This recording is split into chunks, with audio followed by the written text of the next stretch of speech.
How big of an intelligence failure was this? Well, you have to think of it more as a logistical failure as opposed to an intelligence failure. This was a breakdown in what should be very standard security protocols. And look, the Secret Service does that very well, but clearly, right? And you always have to. I'd caveat this with one thing: you have to always wait for an investigation to finish. Right? They're currently in the middle of their own investigation as to what the hell happened, and obviously, as soon as this happens, everybody on social media is an executive protection expert, right? So everybody's talking about, exactly how this happened. Well, you know what? So I think it's important not to get out over your skis. But in a situation like this, clearly, it would be insane to say that there weren't failures, there weren't breakdowns here, and even people with no experience can look at this and say, "I'm sorry." How did you not have somebody up on top of a roof that had line of sight to the stage, to the rally event? And so typically, look, when something like this happens, and I've done countless, advanced plannings and security assessments and risk and threat assessments. And typically when something happens like this, it's not one thing, right? It's a series of mistakes or missteps that compound, and then you end up with this goat rope that never should have happened. So they're doing an investigation. Congress, of course, has called for an investigation. I wouldn't expect anything to come from that, because Washington, D.C. is where all investigations go to die. And but the Bureau is involved. Secret Service obviously doing their own hot wash, and they sit underneath the Department of Homeland Security. So if DHS does a review, fine. But there's so much video footage of this, right? And it happened in real time with so many people watching and so many different angles that I think in this case, unlike sometimes you get investigations of an event and you don't get much transparency, right? Because internally they're trying to figure out, okay, how do we improve this? Well, you don't want to necessarily talk about all that activities because you're informing people who might have nefarious intent. But here, it was clear for everyone to see that there was a significant number of issues and problems. Whose responsibility, who does the buck ultimately stop with when we're talking about this? Homeland Security, Secret Service, local law enforcement? Well, I think what you're going to find likely is, first of all, in terms of who has primacy on the ground, it's a Secret Service, right? So they established a security perimeter. And then, according to at least early reports and what Secret Service is saying, is then they designated local law enforcement as having control outside that designated security zone, which included the building where the shooter took up position. But that's, ultimately it's the Secret Service's responsibility. So they should have obviously said, okay, so what are you doing in relation to those buildings that have line of sight? And if local law enforcement had said, well, we've got a couple of unarmed officers that are patrolling the ground and, interacting with the attendees down on the ground, then you'd say, okay, well, how about you give me a state trooper or one of your local officers up on that rooftop and that one over there, any building, right? That's got line of sight. And you post somebody up there, just cover it down. That's Secret Service's ultimate responsibility, even if, theoretically, okay, on paper, this area over here is under the control of local authorities. So there's a procedural problem. There's a command and control problem. There's a communications problem during the course of this rally. I think you'll also find there was some command and control issues in terms of the ability for the sniper or the counter sniper team on site, and they had a couple of them up there, to act, right? And there was probably, I don't know this, I'm speculating, right? But I'm speculating based on experience from past events that, there may have been a lag time in getting the go, no-go figured out in terms of taking a shot on the target. There may have been problems at the top of Secret Service in terms of what did they allow for as a security package for former President Trump. When you say that, you mean the number and quality of the people that were on the ground? Yeah, you've kind of got a standard, former president security package, because they get coverage for life after they finish their time, and you could easily argue that perhaps the package for Trump, given that he's now the presumptive nominee for the November election, that clearly he draws a lot of heat from a lot of Should have been people. beefed up. Should have been beefed up. And look, also, it was under the Trump administration when, we tagged Soleimani. And the Iranians and their various proxies are still very upset about that. And we know that they've been looking at various opportunities to try to target individuals they feel responsible. So there were a variety of reasons why you could look and go, yeah, the package for former President Trump needs to be more robust than, say, what we would normally allocate. And so that may be, I don't know, I'm not saying it is. I'm just saying that may be an issue where now you've got more of a procedural problem with management, right?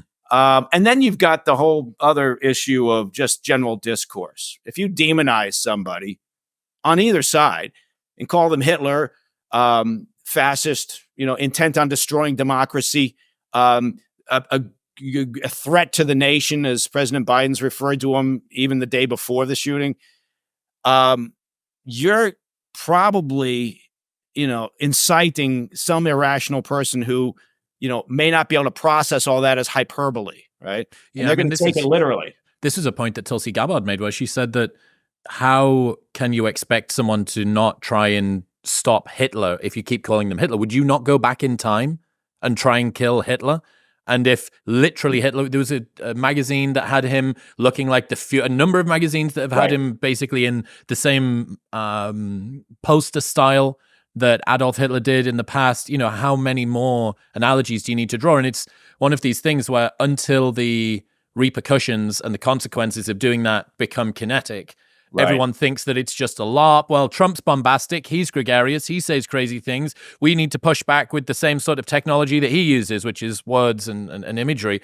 And then someone takes it up a notch. Yeah, look, I mean, it's clear, and people always say, it's whataboutism, but it's clear it's a problem on both sides, right? On the edges of both sides, there's all this rhetoric and hyperbole. So there's no doubt about that. But you're right. Look, if the New Republican, that was one of the magazines that had the sort of this propaganda poster of Trump as Hitler, they're throwing these things out there. And I think rational people look at that and go, okay, well, man, that's over the top. It's rhetoric, it's hyperbole. I get it. You guys are using this as a campaign strategy, but there are a lot of people out there who aren't going to process it that way and disappear down these rabbit holes. So there's a lot of layers here. So when you say who's responsible, it depends on at what altitude, level of magnification you want to look at it from. Yeah. Where does the domino begin? One of the things that I did read was that there was a lot of Homeland Security contractors on site as opposed to Secret Service agents, that there was a more heavy reliance on local law enforcement than you would have done typically. I'm going to guess that this is the package, the security detail packages you mentioned, just being more diluted than it should be. You have some talent, and some of the talent, I guess, is questionable based on the video footage. But then you also have this sort of the outer regions, which are maybe not even more as competent, and more of that was done by contractors, and more of that was done by local law enforcement than typical. Yeah, look, the election season, any election season, right? But particularly now when everything's so heated and both sides have been lobbing hand grenades at each other for quite some time, it's a difficult time for Secret Service, right? They're stretched, thin, because there's so much to do, and their resources are working constantly. So yes, they draw on, but they typically draw on, even when it's not an election season, they draw on local authorities. And there was a significant presence at the rally of Butler County police, and there's going to be some other issues about there was an encounter between one of those police officers who attempted to go up and interact with the shooter, and then didn't when the shooter pointed a gun at him, and then the firing started shortly thereafter. But look, there's a real breakdown there, right? Because you've got a moment where obviously this guy has enough time to go to the building, try to get up to the top of the building to interact, where are the comms with the counter sniper team saying, I'm going up on the top of the building to interact with somebody who apparently has a weapon, because lots of people on the ground saw him and alerted the authorities. So there's again, as I mentioned, it's never just one thing. It's a series of problems usually that contribute to a security breakdown.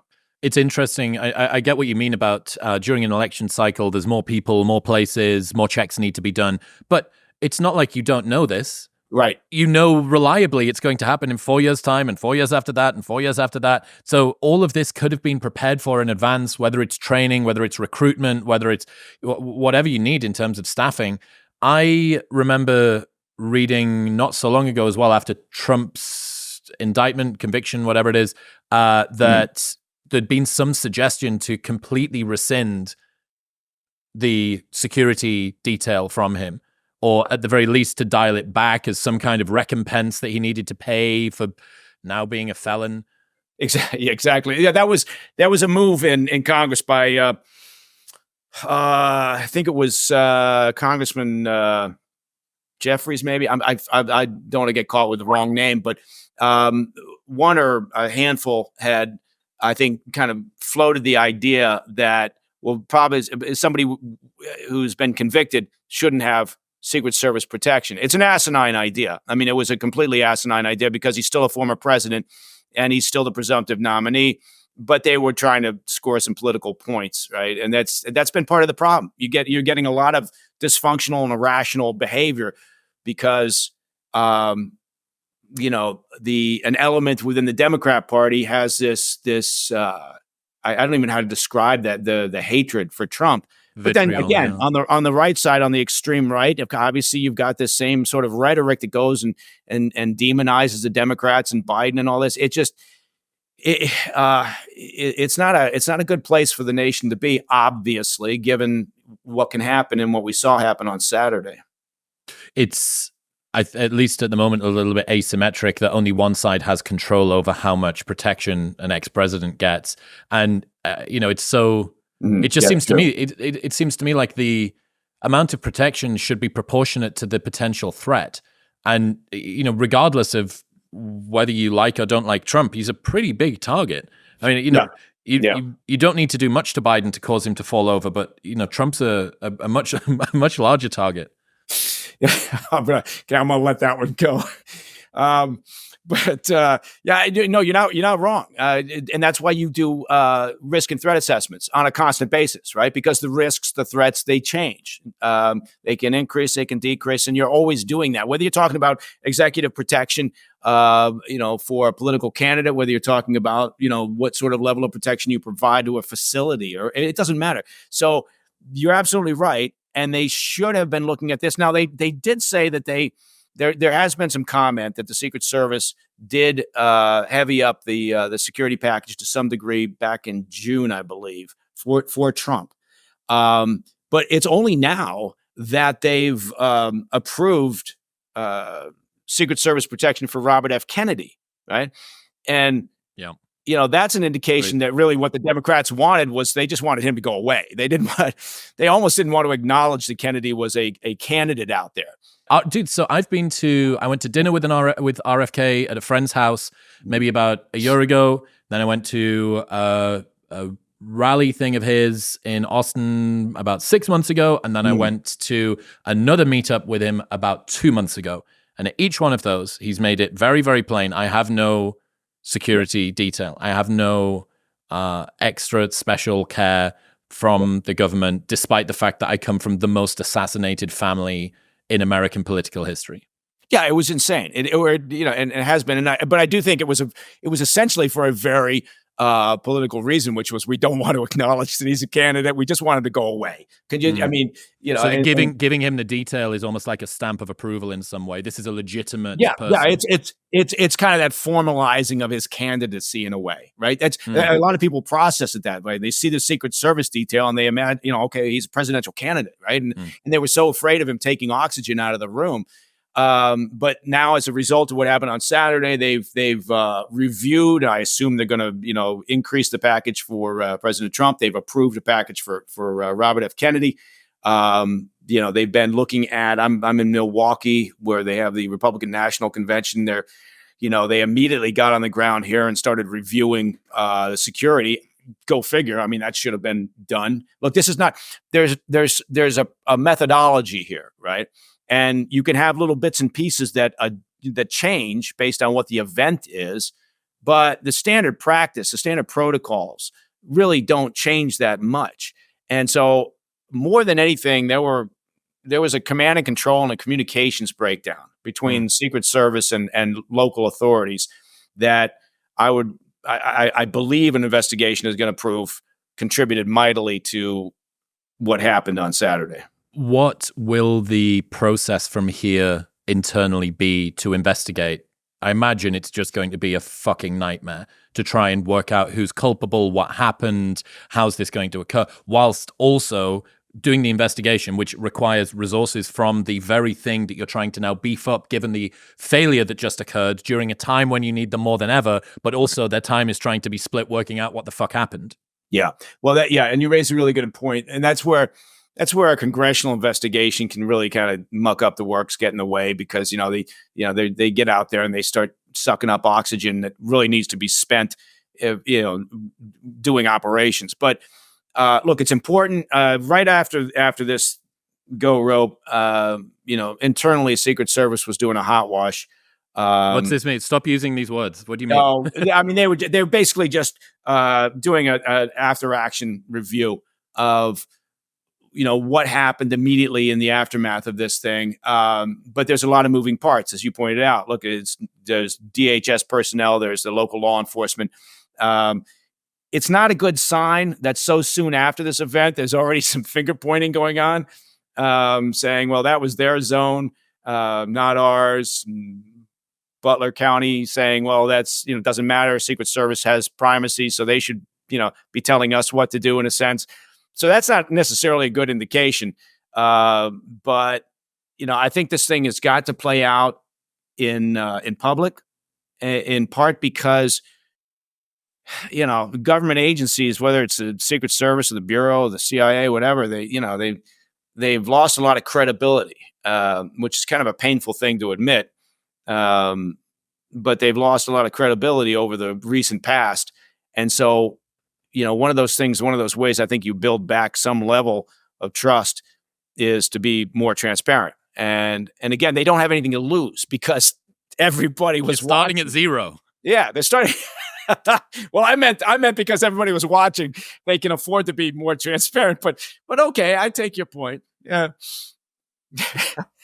So, going into the rest of this year, do you think these sorts of threats are over, or are there more serious risks to come as we get toward the presidential election? Well, the threat's not over for sure. That never goes away, right? You never get this down to zero. That's not how the game is played. So they have to approach every event, whether it's the RNC happening outside or whether it's any other campaign rally, the DNC, which will be taking place in Chicago. They've got to approach every event in the same fashion, right? And yes, there'll be more under the spotlight, from the public and from, their own agencies and the various people involved. And that's a good thing, right? It kind of refocuses the mind. I'm not saying that the event on Saturday was a good thing. I'm just saying that it's going to, one of the end results will be everyone's going to be a little bit more on their game, because they're going to be reminded in a very terrible way what's at stake. You could argue they shouldn't have to be reminded, but you do these events and the thing about executive protection is it can be a grind. Mentally, it can be a real grind, right? Why? Well, you're standing outside a door, Secret Service details. There's a lot of hurry up and wait. It can be kind of mind numbing in a way, right? There's, and then you got a movement. Okay, fine. Now I got to go do another advance, and I'm doing the advance, and there's a lot of routine, a lot of rote, which can be a bit, again, it can be a bit mind numbing. Which inevitably causes people to pay less attention, which then allows small errors to kick up. Yeah, I was speaking to Tim Kennedy. I got him to break down the body language of the counter sniper Mhm. from the Secret Service that was on the roof, and he's he's coming up off his glass, he's going back down, then he flinches, and then he goes back down again, and Tim's assessment was he thought that was a person who'd never been in a firefight before, that was someone who potentially hadn't seen combat action. Mhm. But another thing to consider is that this isn't training. You haven't just rocked up full of caffeine, on the range with your buddy. That's your spotter. And I know when I'm going to need to shoot. You've been there for how many hours, sat up there doing this thing, that sort of endurance. And as it continues to go on. But again, that it seems to me that all of that can be fixed just by more volume and higher quality personnel. If you've got someone that's doing the night shift, don't make them do the day shift. Have sufficient resources that you don't need to drain everyone like that. Yeah, I think that's absolutely right. You've got to have sufficient staffing, and again, talking about how much of a grind it can be. It's not the sort of business where you can just just work through people until they're exhausted, right? You've got people have to be at an optimum level all the time, and so that requires you to be able to work through a number of shifts of rotations, and so you have to have those resources. But look, and training. You've got to have constant training, and that costs money and time, and so sometimes those things get kicked aside. I'm not saying they did. I'm just saying that sometimes in the world of government, certain things can be pushed aside in favor of other things that aren't really as operationally beneficial. So, how likely do you think it is that the heads of Homeland Security or the Secret Service are going to end up getting fired or disciplined for this? Well, I don't think DHS Mayorkas, I don't think isn't going anywhere. He seems to be coated in Teflon, because you could argue he should have been fired for the lack of management of the U.S. southern border for the past 3 years. But I don't think he's going anywhere. Kimberly Cheadle over at Secret Service. Look, she's been there, almost 30 years, maybe longer. She was, an agent and a supervising agent for 27 years, finished up, and then went to, I forget, Pepsi, I think, where she was global security director. And then she got called in. She had worked on Vice President Biden's detail years and years ago. And so that, who knows, maybe that was part of the connection, but she came back in to run the Secret Service.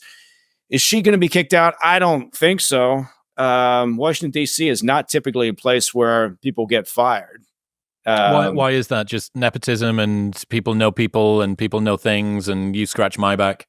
Yeah, I think, look, people get reassigned at lower levels, if things go sideways, typically, that shit rolls downhill. And so you may get, mid-level officers or agents, they get reassigned or put on ice.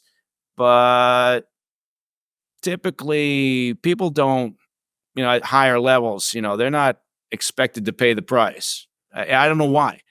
But it's a little bit like this problem with the civil discourse and people talking about how we have to turn the temperature down, right? Well, that requires self-awareness, and it requires a willingness to accept some responsibility for where we got to now, right? Because they were part of the problem. But I don't think politicians necessarily, or political appointees tend to be, loaded for bear with self-awareness or willingness to accept responsibility. What do you think happens to the political discourse moving forward from here? How do you think it changes or doesn't? I think give it another, 15 minutes, and we're going to be right back. We're going to revert to the mean. I have no doubt that there will be a short period of time, including, I think, including Trump's nominating speech at the RNC. I think, that's going to be more dialed back than people would imagine coming from Trump. He said that he wrote a brand new one. Yeah, for it. Yeah, and I'm sure he did. Look, it's. I don't think you can go through an experience like that and not have some moment of reflection, right? Now, whether it lasts, whether he can change his stripes, I don't know. Whether the Democrats can change their stripes, who knows? Look, they ran a campaign based on Trump is a fascist and he's going to destroy democracy, and it was working for them. Right, it was energizing at least their base, and and I think they felt like that's the narrative they were going to run with for the next few months. I don't think either side's really going to dial it back significantly for any period of time. So yes, there'll be a moment, but then I think everyone's going to kind of revert back to the normal, and jump back in their trenches, and we'll be right back to that. Biden said, or at least the Dems said, that they'd turned off their campaign ads for a little while, sort of a show of a mark of respect. I imagine that if you'd kept running those, there'd be some in there that are absolutely tone deaf for a guy that just got shot. Yeah. But yet there is a big question. Can you say that Trump is Hitler one day and then the next day wish him well, given that he was just shot? It does seem... Yeah, I know. He's Hitler, blowing with the wind. Thank God he was only crazed. It's a really good question, but I think what they're counting on is the attention span of of Americans. Maybe everybody's so busy just trying to get by and feed their families and do their work and kind of whatever, and they're all staring at TikTok anyway. So I think they honestly think, yeah, sure, we can get away with this incredible pivot from he's going to terminate the Constitution and take away all your rights, and he's the biggest threat to the nation, and then turn around and go, well, I talked to Donald and I told him I was really and, so but I think they feel like they can get away with it because they've done it. So yeah, selective amnesia of the entire populace. So I'm glad that you brought up TikTok, your favorite topic of discussion. This is the first time that I've observed. Actually, I didn't even do this with January 6th, because with January 6th, I actually watched mostly Fox News, CNN coverage. I was watching things be streamed live. Mm-hmm. But on Saturday, this happened just as I was going for dinner here in Montana, and I, for the first time, realized just how important X, Twitter, is as a social media. It was a genuine utility for everybody that wanted to know what was going on. And I'm not going to Facebook to find out this information. I'm not going to TikTok to find out this information. I'm not going to Instagram to find out this information. I'm not going to the mainstream media to find out this information, like mostly peaceful but fiery assassination attempt from CNN or whatever the headline was. Yeah, there were some headlines. There were some headlines that he was pulled from the rally because he fell down. And Secret Service interrupts Trump rally. Yeah. And, or there was a New York Times article just today that said, that referred to the assassination attempt as that somebody shot at the president during a rally. And you think, okay, so I agree with you. I think X has kind of proven its usefulness in this event over the weekend. Yeah, I spent probably more time monitoring what was happening there than I think pretty much anything else. Although I was perfecting a new TikTok dance, so I had to. That wasn't easy, but it's going to be a hit. I tell you what else I didn't see much of. I didn't see much sort of crazy misinformation, wild accusations. I haven't seen much that people have really needed to row back. Now, is that the benefit of the platform, or is that simply just because of what users were talking about? You can't promote a tweet which lies about something that somebody doesn't actually post. You can only actually promulgate whatever messages people say. That's right. But yeah, I was really impressed. I was looking at X and going, "Holy fuck! Like, we need this thing." And I've not had that sense really before. It's just like, oh, it's if you've got Truth Social on one side and you've got X kind of more toward the middle, and then you've got Threads on the other side. It's just another one of these. But it made me think differently, I think. Yeah, I think it takes a little while for the crazy to come out, right? So I have seen some conspiracy theories that this was an inside job, and then of course all the the sort of the armchair executive protection specialists, talking about exactly what went wrong 5 minutes after the event, right? Now they okay, well, at least let the dust settle a little bit. Yeah. Before let's mop the blood up off the stage canvas. Yeah, before might be good, but no. The imagery was amazing. The like him or hate him, right? And there's a lot of people on both sides of that for Trump, but you have to think, good God, right? I mean, the fact that he stood up, had the wherewithal to kind of like face the crowd, give him that indication that he was fine and he was, I mean, that's those instincts, right? You can't teach that, right? That's kind of in there somewhere, and so I think that was amazing, right? Again, people who hate him are going to say it was terrible. He shouldn't have like shook his fist at. I did hear CNN was upset with him because he shook his fist at the crowd and said fight, and they were like, "Well, that seems inappropriate." He's stoking a wartime rhetoric. Right. He just got shot. He just got shot. They're upset because he's like shaking his fist, and and they're like, "Well, that's not appropriate. Inappropriate to get aggressive when you've just been shot." Yeah, dude. I said this to Tim. Look, I sort of respect Trump in that I find him an interesting orator, and his sort of staying power has been impressive. But I've never before said that I admired him. I don't know whether it's because he's kind of like a WWE character, which he actually also happened to be briefly for a little while, or he's super gregarious and he's out there and he's all of these things. And he's like older and he's from a different culture and all of these things, lots and lots and lots of things, right? Yeah. And I saw that video and then I saw that imagery and I was like, that is fucking badass. That is there is no amount of media training or no, exactly. sort of top-down dictatorial rhetoric building and image sort of promoting that you can do to make being shot, then standing up and putting your fist in the air and going fight, fight, fight. That is him. That's his character. Yeah. That is his character. We saw everything stripped back. Who is the guy? Like, if you want to know who someone is, shoot them in the ear, right?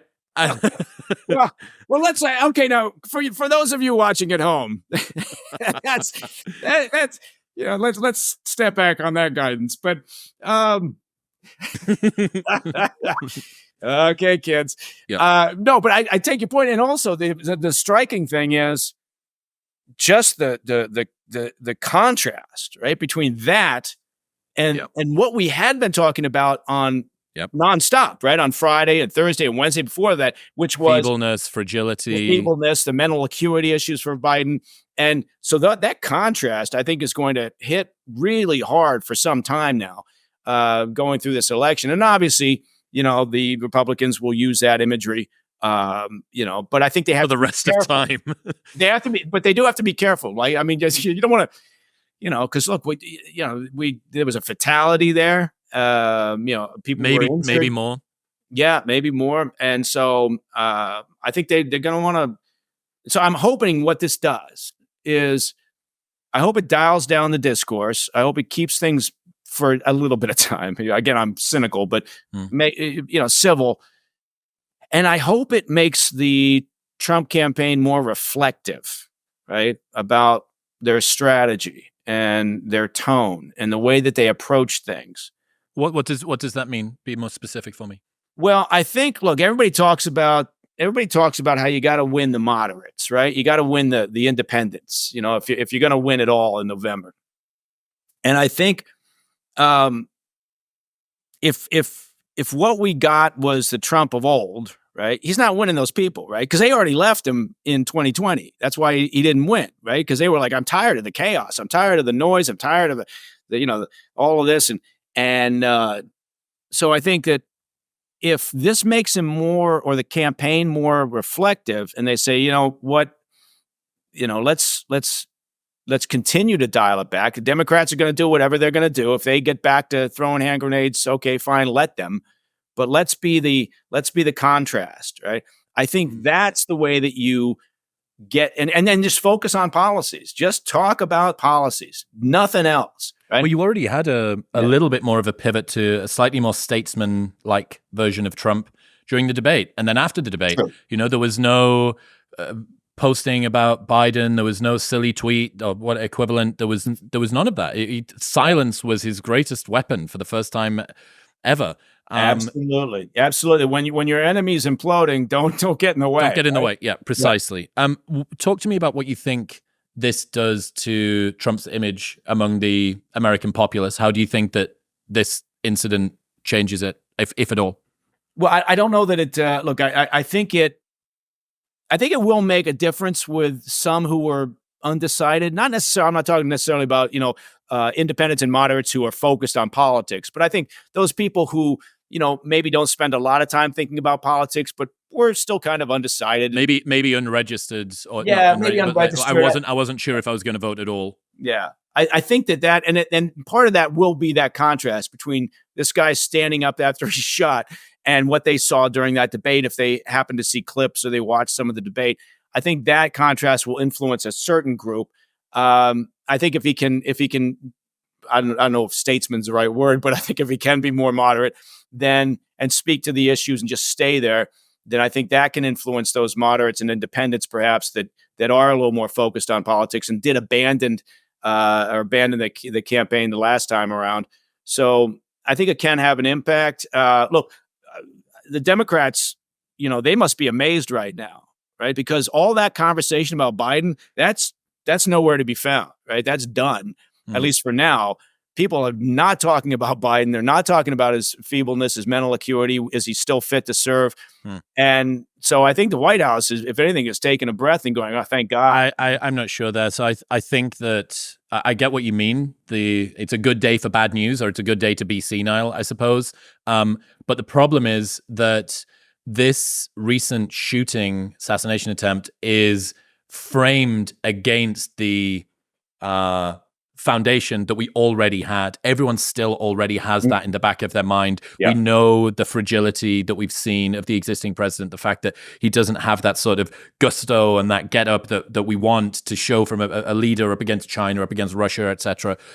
And then you have this, even if you're not looking at it anymore, it's like just being in a cold bath and getting into a hot one. You're like, holy fuck, this is different. So I do think that that's going to be there. I also agree. I think the more mature and standoffish that the Republicans can be when it comes to messaging around this, I think that's going to benefit them more. For the first time ever, this is one of my, George, who I'm traveling with at the moment, told me this yesterday. For the first time ever, Trump has a victim card. He's never had a victim card before. Trump has he has a fucking victim card. Yeah.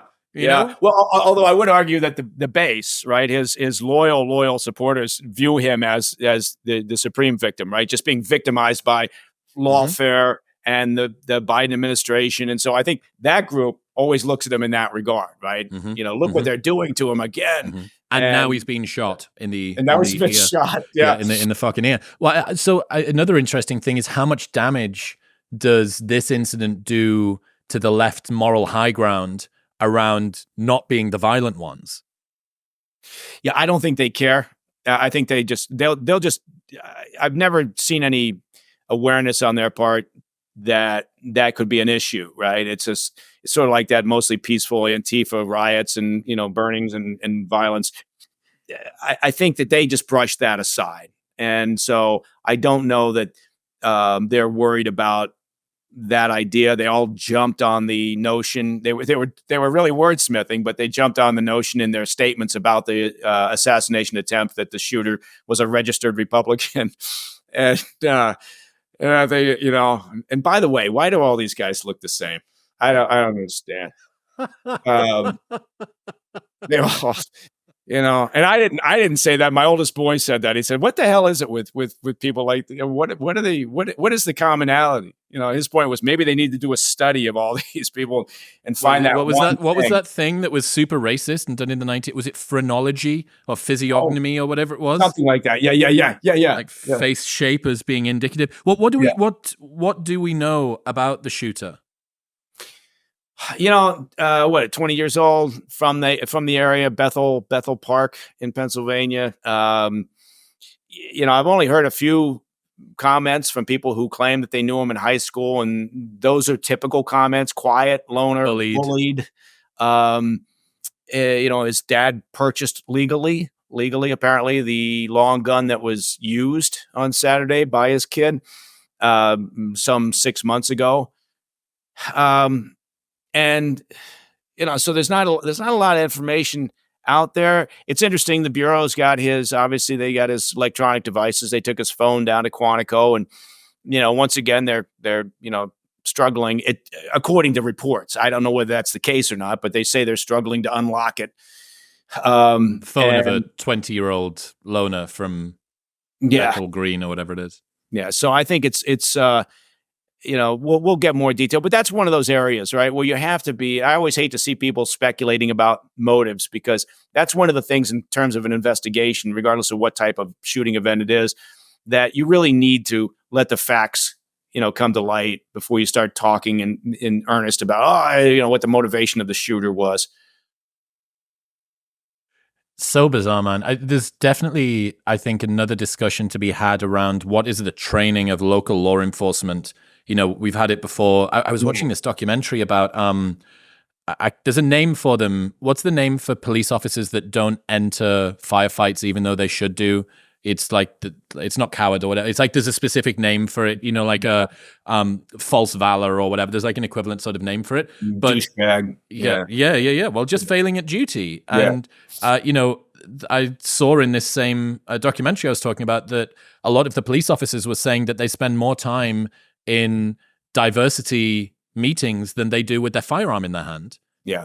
And that is true. When you look at the consistency of training, that's why that, so one of the things that could drive you crazy during the sort of the height of the defund the police was really, you're just fucking stupid, because if you want a better police force, a more responsive police force, a more responsible police force, you want to actually give them more funds for training. That's where it all starts, right? So part of the problem is, again, going back to something we talked about earlier, is that, a lot of times when you hit budget cuts, training is one of the first things to go. And that can't be the case when you're talking about law enforcement. Especially not if you're going to be a guy who goes up a ladder and sees a dude with a long gun. And and that, again, I'm fascinated by the comms portion of this and the line of communication, because there's a period of time there, right, where the attendees alert the local authorities decide someone, Bob's got to go over there and investigate. Well, at the same time, all that communication should have been shared with the counter sniper teams and command and control from the Secret Service, right? They should have been making decisions in real time.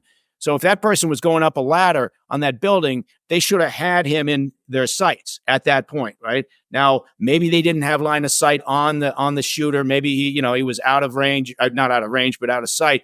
Yep. And then he pops up and points his weapon but that's the time to shoot him. As soon as so there's little steps here. But again, is it fair for me, without the investigation being done, to make all these, statements? I don't know. I'm just speaking from past experience on other events, but they got to let the investigation play out. The event had such magnitude and such impact that it's natural. I get why people rush to make judgment or statements or talk about things. It makes sense. Do you think that this stops Biden from stepping down because Trump now has a martyr vote?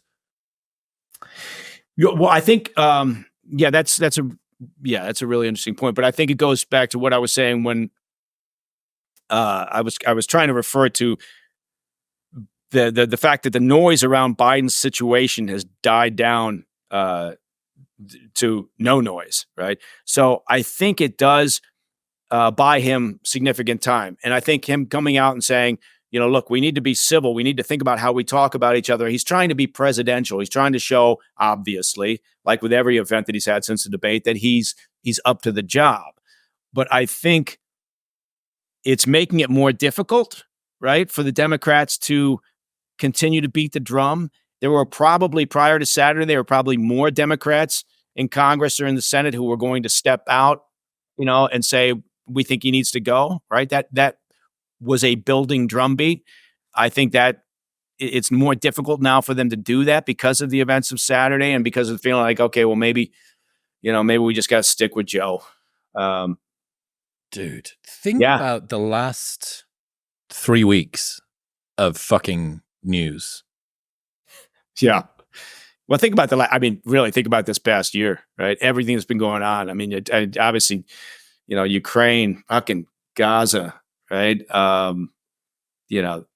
The discourse around the election, this event on Saturday. I mean, good God. All we need is a pandemic.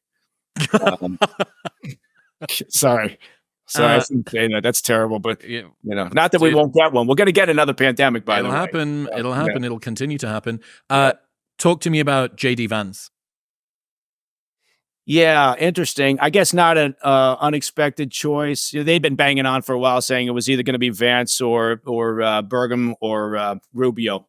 Um, and look, JD Vance is close to Trump's son. They're very good friends. He's an interesting cat, right? Has I almost don't no know anything about him. Explain to me who he is. yeah, he's got almost no political experience. He wrote that book, Hillbilly Elegy, which was a very interesting book. I mean, a very interesting book. And they made a movie out of it, I think. But he's a political newcomer. He's been a very staunch supporter of Trump. He's out of Ohio, and of the candidates, I don't know that if what you were saying was I want to pick a candidate who can really help me win over um,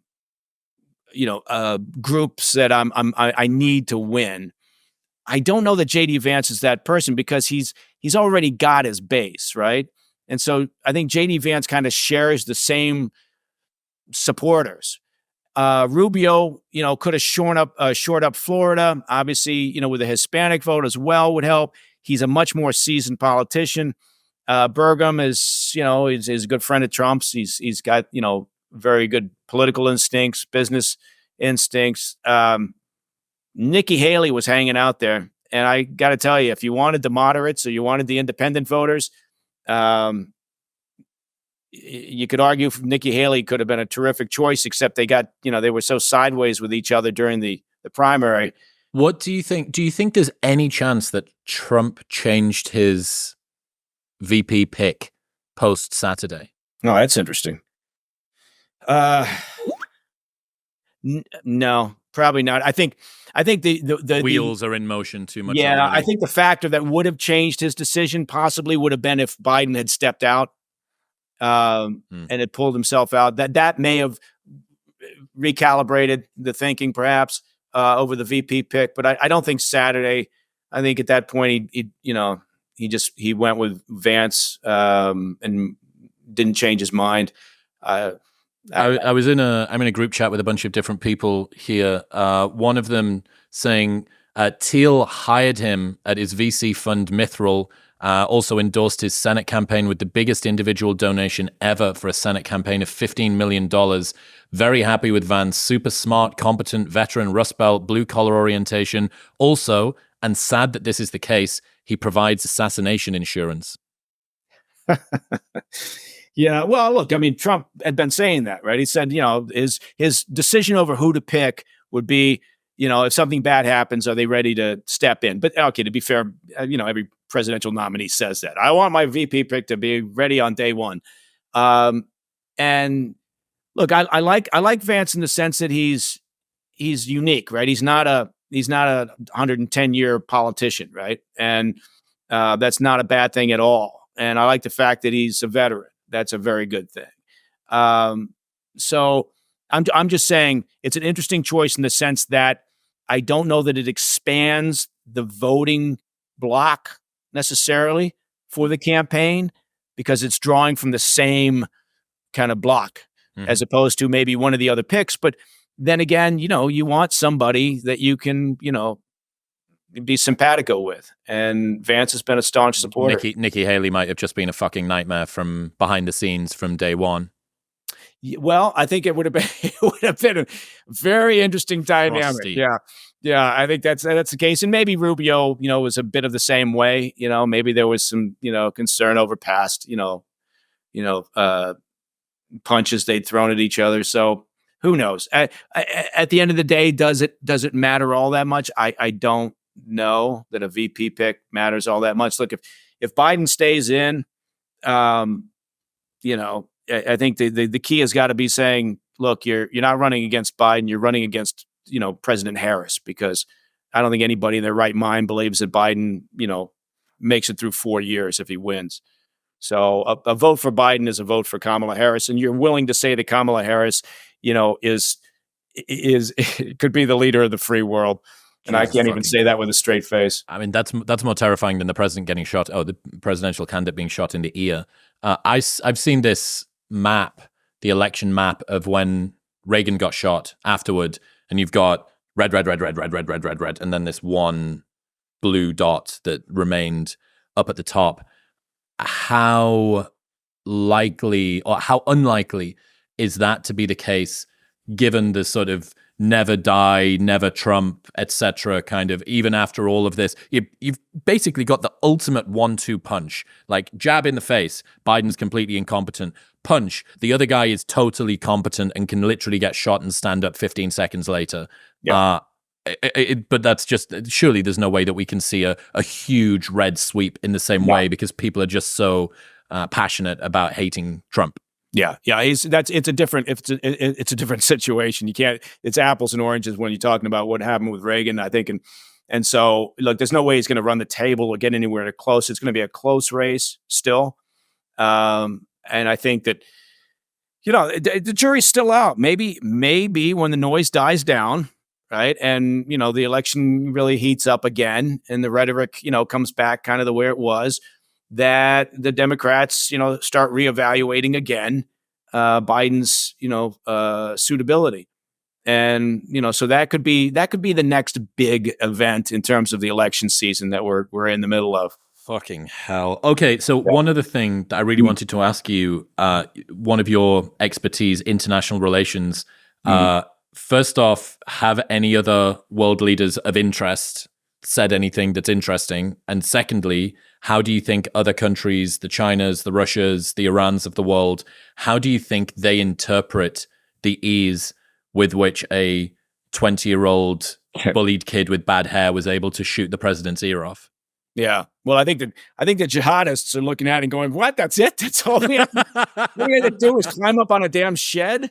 Yeah. So I think that they're looking at it from a security breakdown and thinking, oh my God, maybe we've been overthinking this.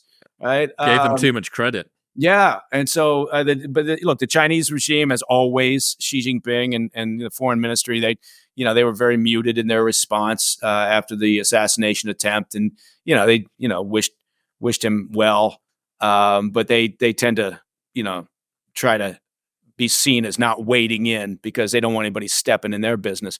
European leaders said exactly what you would imagine. Everybody was condemning the political violence. There weren't really many. I'm trying to think. Slovakia, Robert Fico, he made a couple of interesting comments because he had been, they tried to assassinate him not that long ago, shot him, I think, 4 times. So he alluded to the idea that, the rhetoric from the opposition party, probably played a role. But there was pretty much just what you would expect, condemnation of political violence from world leaders. UK, Keir Starmer, the new prime minister, he came in and weighed in very quickly. And so that makes sense. You wouldn't expect anything different. I think Russian. I'm trying to remember what they didn't really say much. I think Peskov, the spokesperson for the Kremlin, made an offhanded comment.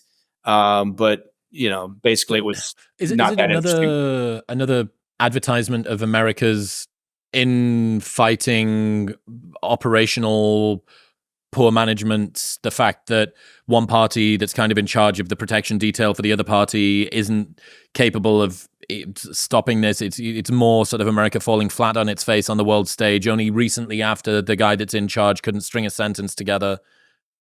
Yeah, it was interesting. I mean, speaking of that, the White House during the NATO summit, which was just concluded last week, John Kirby was asked, and he said, "Look, nobody in NATO questions Biden's abilities, right? We don't have to justify Biden to anybody. They all firmly believe." Well, what else are the NATO leaders going to say? I mean, but it was interesting that even at that point, when it was clear that there were some issues, the White House was still trying to portray Biden as being on top of his game and sharp as a tack and all the other.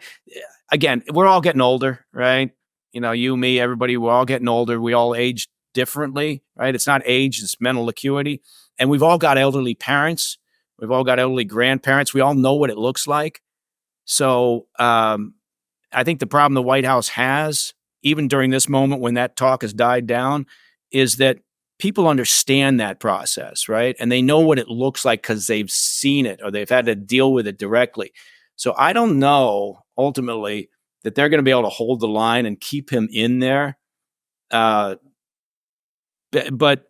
frankly, Kamala Harris and John Kirby and Karine Jean-Pierre and everybody in his little circle and his family, they've kind of been lying to the American public for quite some time now and trying to cover up what's been happening, despite the fact that we've been seeing bits and pieces of it. But that's why he hasn't been out there, right? What was it called? What was it called when you take videos out of context? What was that? There was a name for it. A cheap fake. Cheap fake. That's how they were referring to it. It was a cheap fake every time that there was a reference to it, or that we were and the media, for the most part, were willing to cover it up as well. Dude. Complicit. Did you read, I think it was Ben Usher, he wrote an article called Common Knowledge. I didn't read that, no. I'll send it to you. I'll send it to you afterwards. Please. So basically the breakdown, it's phenomenal. It's so good. And it basically says that it's not enough for you to know a thing. You need to know that other people know that thing too. So, for instance, it's not enough for you to know that Biden, it's the Emperor's New Clothes, right? You can pick your favorite fairy tale of choice. And the problem being that until you have reliable insight that other people will agree with your position, nobody is prepared to take the position. So it's not enough for you to know that you know. You need to know that everybody else also knows. And what we saw on the debate night was common knowledge be distributed to the masses. There was nowhere else for anybody to hide. Therefore, when you come out as someone who previously has said Biden's sharp as attack, or we pick New York Times, fucking like Washington Post, whoever it is, and then you pivot and say something else, well, it's a completely costless position to hold because everybody else knows it. Like, it's the same with the free speech position. Free speech doesn't matter for people who agree with you or who you agree with. Free speech only matters for the people who you disagree with because it's a costly position in order to be able to hold that. And it's the same with this common knowledge thing. And it's so interesting to me because for those of us that exist terminally online in the heterodoxosphere of Substackistan, we have all known this for forever. This is something, to me, doing jokes about Biden's mental degradation was hacky. It was so obvious that it felt lowball to say. And then you watch the debate and you go, oh, there's people in the world who don't have access to my common knowledge. Now, I'm sure that there's shit tons of stuff that I don't know about, but that was one of the things that I did. So much so that I take it for granted. It's an accepted fact, and it's so much of an accepted fact that it would be hacky and lowball to make a joke about it. And, the world thinks that this is fucking revolutionary. And it really broke my brain for a while when I realized, my understanding and the way that I see certain parts of the world and the way that maybe the rest of a big chunk of the populace does is fucking miles apart. I'm no fucking clairvoyant political divinity guy, but fuck me, I knew that. And for it to be a revelation was just like, oh, wow, this really does show how echo bubbles and the power of legacy media to be able to filter what actually gets down to the sort of ocean floor of most people. Wild. Yeah, and the ability to repeat a message, right? If you just keep saying the same thing over and over again, sharp as attack, and then it works, and then we find out that they had been basically complicit in hiding this, and that's why. And then of course people come out and pundits come out and people who had just been on their shows, talking about how great he is, saying, well, we've kind of seen this for a while, and I can't believe that they've hid it from us. And you think it's kind of like again what we talked about earlier, calling Trump Hitler, and then the next day wishing him well. It's that immediate turnaround that to me is shocking. But people just move on, right? And they know that, right? They know they can do this. There's almost no shame because they just like, okay, I'm gonna pivot and completely reverse my position, and I'll be fine in a day or two.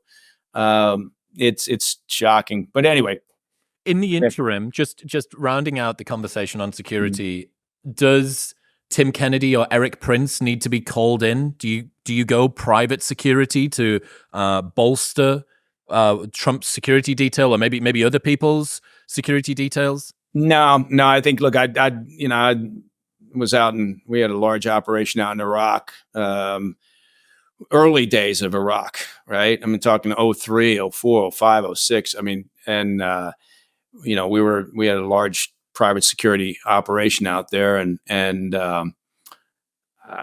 that's a war zone, so it's a little bit different. But when we're talking about augmenting Secret Service with private security, I don't think so. I think, look, what are the challenges that you face when you try to augment Secret Service with private guys?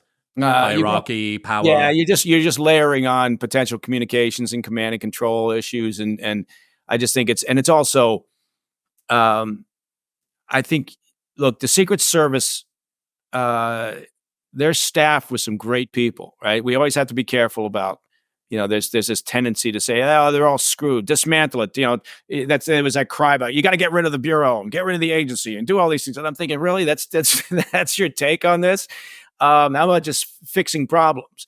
And so the Secret Service, augmented by local and state, law enforcement, they can do the job. They've been doing the job, right? Part of this is they've got to be transparent again. They've got to come out and say these are the steps that occurred, and some of them won't surprise us because we all watched, right?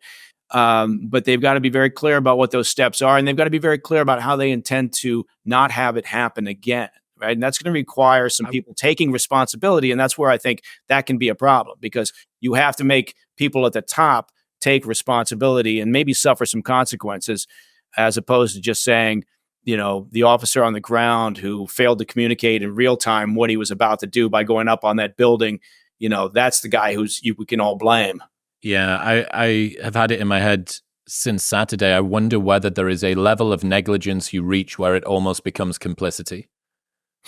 Well, I think it's complicity. It can be, what's the word I'm looking for? Complacency, maybe at times.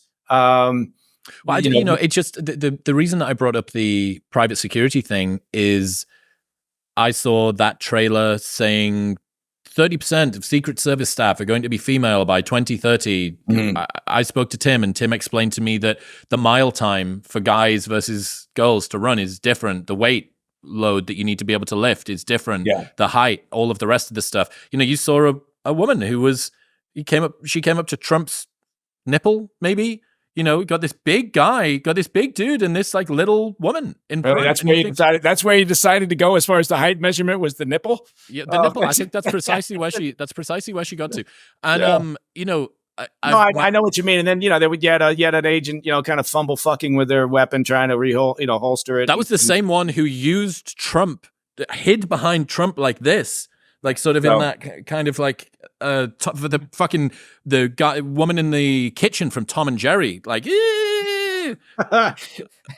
a great cultural pull right there. Yeah, you haven't thought about that for a while, have you? Tom and Jerry. Fuck yeah. Look, I think there's no room for DEI in the world of operations and security, right? You just simply choose it should be the way it is in everything, not just those sectors, but you choose the most qualified, capable people. And if they can't cut it, then you move them out and you bring in somebody who's more capable and qualified. And you're right. You can't, there's a problem when you, because I think the Secret Service will say that, look, we didn't lower the standards, right? That's not what we did. Right. But you hear that all the time. Problem is that belies the reality, right? Out in Iraq is a good example, right? For a while there, it was only bringing former, spec ops guys out. Right. Well, that's a small pool, right? There's not a lot.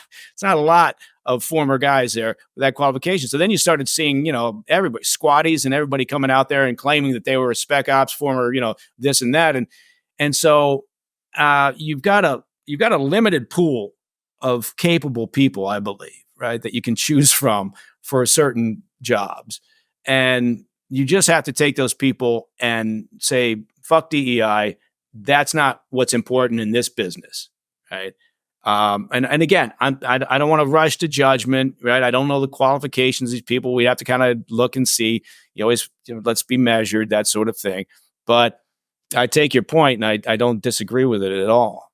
Well, the problem being, the reason that I mentioned Eric or Tim or some other private contractor is that, Tim brought it up to me. He said the people that you see that are on Trump's detail, even though they may not have performed like the A-team, they weren't hired yesterday. You don't get hired and then get put on a presidential candidate's detail. You have been in the agency for a while. You've been hired and trained long ago. You've been around for a long time. So in order to say, well, we're going to rectify it, we're going to train better, we're going to hire better, we're going to change the DEI initiative, we're going to do whatever it is that they say that they're going to do. Brilliant. The 2028 election may very well be way more secure than this one. But, when you're thinking what's going to happen over the next however long, RFK Jr. has just been given Secret Service detail. That's going to take some of the resources away.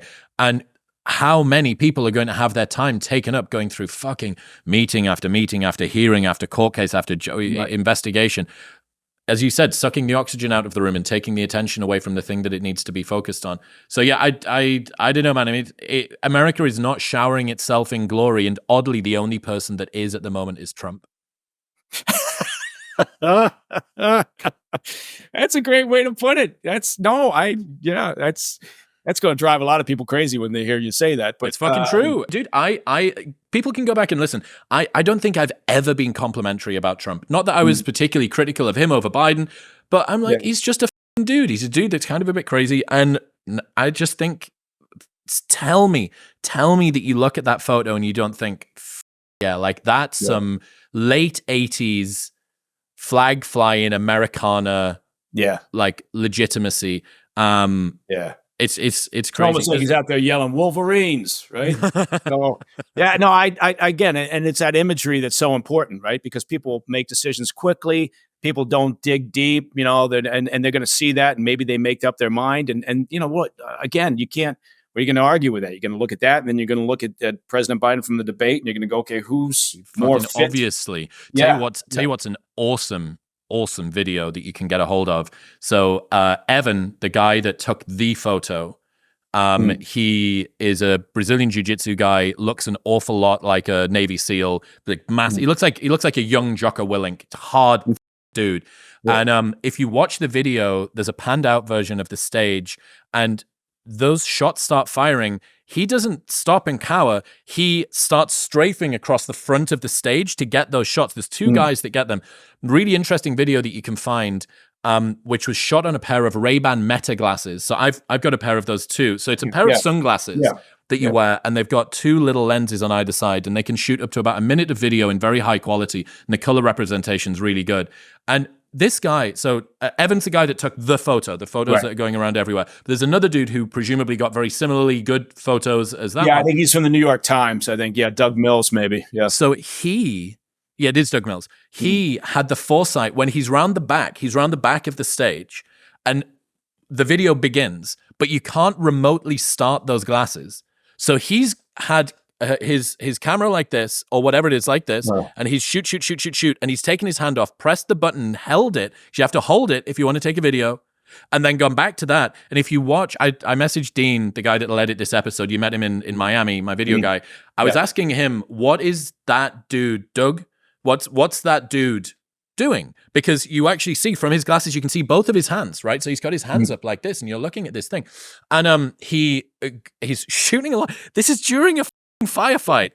These guys, it's so cool. I love seeing people who know their craft inside out doing something. And what's coolest about this isn't the shots that he get, it's the seamlessness with which he does it. So you see that he's shooting and he can't frame up properly. So he takes his hand off the front of the camera, flips the screen down so that he can get a better look. And he's working on his, I think, either exposure or focus, whatever Dean said. And then he's checking the screen. He's going like this. And Dean was like, he's working about every 1 to 1.5 seconds. He's looking at the composition of his shot during this. So he's shooting, look. Shooting, looks. Shooting, and the burst. I'm like, that's one of the coolest parts of it. Unbelievable. You know what else is amazing? If you watch right behind Trump, there's some lady right? As soon as the shooting starts, literally, shooting starts, she puts up her phone. And she's just in the audience, right? She's like first or second row behind Trump. So you got to watch the videos that are out there, and you'll see I think she's got a white case on her phone, and she's sitting there and wearing a white shirt, I think, and it literally, it starts off, and she just puts her phone up, and I'm like, God. So I don't know whether this is true. Tim is the only guy that's told me this. He said that the man who died, Compatore. Yeah, Corey Compatore. Yes.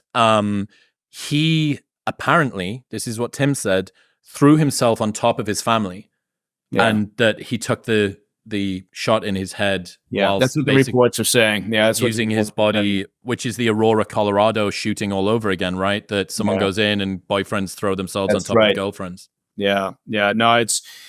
And I think that's another reason why. Look, if no one else had been hurt, maybe they would treat it a little bit differently. But you can't. You got to be very measured about how they talk about this from the Republican side, from the campaign side. And I think their best thing to do is just let it go. Obviously, they'll probably reference it during the RNC speeches or whatever. But they got to let it go. Just go, and then just let some of the imagery speak for itself.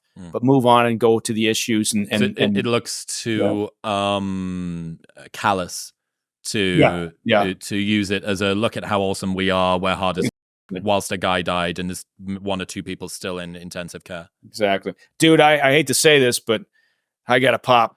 That's all right, dude. I appreciate you for doing this emergency episode. I needed to get you on. Mike Baker, ladies and gentlemen, MB Company Man.